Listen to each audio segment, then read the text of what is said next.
Hello friends, back to Bhavani lifestyle. நான் இருட்டில் நிற்கிறேன், பயந்துராதீங்க. சும்மாவே நான் கருப்பு, நீங்கள் பார்த்து பயந்துராதீங்க. இந்த வீடியோ பார்த்துட்டு கண்டிப்பாக சப்போர்ட் பண்ணுங்கள்.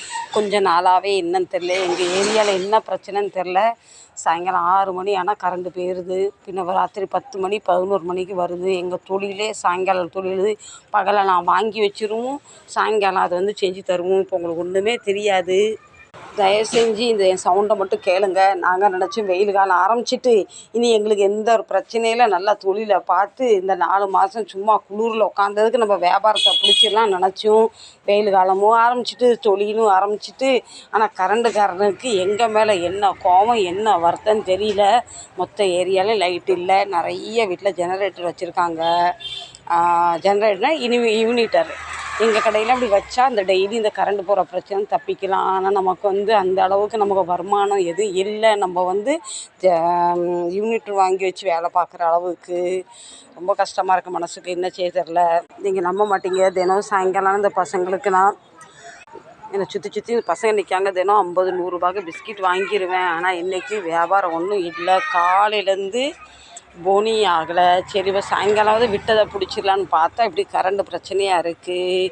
என்ன செய்ய? யூனிட்ரு வாங்கிட்டானா நமக்கு வேலை பிரச்சனை இல்லை. எங்கள் வேலை எப்படின்னா, கரண்ட் இல்லாமல் ஒரு வேலையும் பார்க்க முடியாது. கரண்ட் கண்டிப்பாக வேணும்.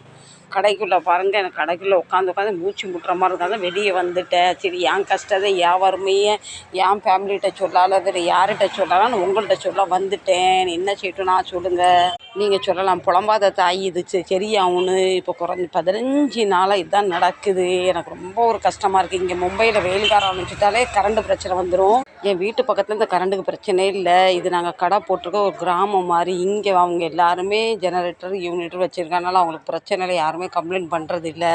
மணி இப்போ 7:45 ஆகுது. 9:15 9:30 மணிக்கு கடை அடைப்போம். இன்றைக்கி நம்ம வண்டிக்கு பெட்ரோல் போடுறது கூட நம்ம வருமானம் பார்க்கலை.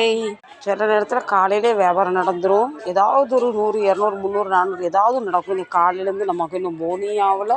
சரிடா பவானி, நீ கவலைப்படாதடா, கடவுள் சொன்னார் சாயங்காலம் உனக்கு வியாபாரத்தை தரேன்னு. சாயங்காலம் இப்படி கரண்ட் போயிட்டு இன்றைக்கி இது 15ஆவது நாள் இப்படி ஆகுது. யாருமே எதுவும் கண்டுக்கிறது இல்லை. நான் என்ன செய்யட்டும்? நான் தெரியலன்னு தயவு செஞ்சு என் வீடியோ யாரும் தள்ளி விட்டு போயிடாதீங்க. இந்த இருட்டை பாருங்கள், எங்கள் பொழப்பை பாருங்கள், என் நிலமையை பாருங்கள். என் தங்க பிள்ளைகளை கூட இன்றைக்கி பிஸ்கட் வாங்கி தர முடியாத நிலமையில் நான் இருக்கேன். சவுண்டை பாருங்கள்.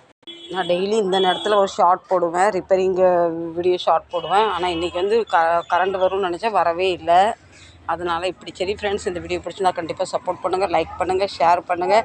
அட்லீஸ்ட் எனக்கு வியாபாரம் இல்லைனாலும் நீங்களாவது பார்த்து ஒரு லைக்கையும் ஒரு சப்ஸ்கிரைப் போட்டு அதுலேயாவது கொஞ்சம் நான் ஹாப்பியாகவும் நினைக்கிறேன்.